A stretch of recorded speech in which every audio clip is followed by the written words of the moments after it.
جب بندہ سود پہ کام کرتا ہے نا وہ سست ہو جاتا ہے، وہ کاہل ہو جاتا ہے، وہ کاروبار کرنے کی جو چستی ہے، جو ایفرٹس ہے ختم. اب میرے کو پیسے لگا دیے، پیسے مل جاتے ہیں، کیا ضرورت ہے کام کرنے کی. اس کا جو مائنڈ ہے وہ لاک ہو جاتا ہے، کریٹیوٹی ختم ہو جاتی ہے. وہ کبھی بھی نیا کام، وہ جب بھی نیا کام کرنے کا سوچے گا اس کو ڈر لگے گا، یار پیسے کہیں لگاؤں گا تو کوئی کھا جائے گا، نقصان ہو جائے گا. سود پہ اچھا ہے نا، پیسے لگاؤ گھر بیٹھے مل جائیں گے.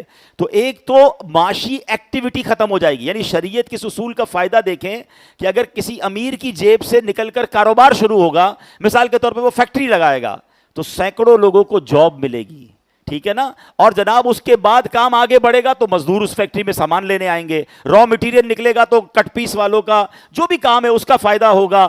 اب آپ غور کرتے جائیں کہ پیسہ مارکیٹ میں آ کر کاروبار میں لگے گا تو یہ سوسائٹی کے لیے بھی کتنا ضروری ہے، ہمارے معاشرے کے لیے کتنا ضروری ہے کہ امیر پیسے تو کاروبار سے بھی کمائے گا لیکن اس کے ساتھ سینکڑوں ہزاروں لوگ بھی کمائیں گے، کئی گھروں کا چولہا جلے گا. لیکن اس کا اگر سود کھانے کا ذہن ہے، وہ کروڑوں روپے کی فیکٹری لگانے کی بجائے وہ کروڑوں روپے حرام طریقے سے سود پہ رکھ دے گا. اب اس کو ہر مہینے پروفٹ تو مل گیا مگر وہ جو ہزاروں لوگوں کا چولہا جلنا تھا، وہ ہزاروں لوگوں کو روزگار ملنا تھا، وہ ختم ہو گیا. تو کیا خوبصورت اصول ہے شریعت کا. تجارت کو حلال قرار دیا، سود کو حرام قرار دیا تاکہ معاشرے میں پیسہ روٹیٹ ہو، لوگ ایفرٹ کریں، لوگ کاروبار کریں. تو ایک بڑا فالٹ سوسائٹی میں یہ کریٹ ہو جاتا ہے کہ جب لوگوں کا یہ مائنڈ سیٹ بن جاتا ہے کہ جناب سود پہ پیسے کھانے ہیں، اسی لیے اس کو حرام جہنم میں لے جانے والا کام قرار دیا گیا. ایک وجہ اس کی یہ بھی ہے. اچھا، ایک اور بڑی پیاری حکمت علماء نے بیان کی کہ جب بندہ سود کا کام کرنا شروع کر دیتا ہے نا وہ بے رحم ہو جاتا ہے.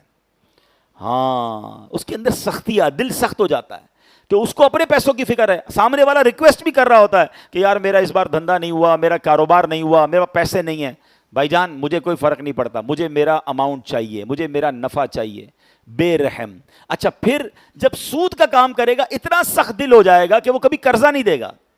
اب جب آپ کو پیسوں پہ پیسے ہی مل رہے ہیں، اب کوئی آ کے مثال کے طور پہ غریب رشتہ دار کہتا ہے بچی کی شادی ہے 2 لاکھ روپے دو، اس کا تو دماغ چلنا شروع ہو جائے گا، 2 لاکھ پہ تو مہینے کے اتنے بچتے ہیں، اس کو دوں گا تو مجھے نہیں بچیں گے. یا تو پھر اس کو بھی کہے گا 2 لاکھ دوں گا تم مجھے کتنا دو گے. اللہ کے بندے، پھر قرض کدھر گیا، مدد کدھر گئی، رحم دلی کدھر گئی. اس کا ایک خطرناک جو کانسیکوینسز ہے کہ سود کا کام کرنے والا بے رحم ہو جاتا ہے، وہ ہر قرضے میں بھی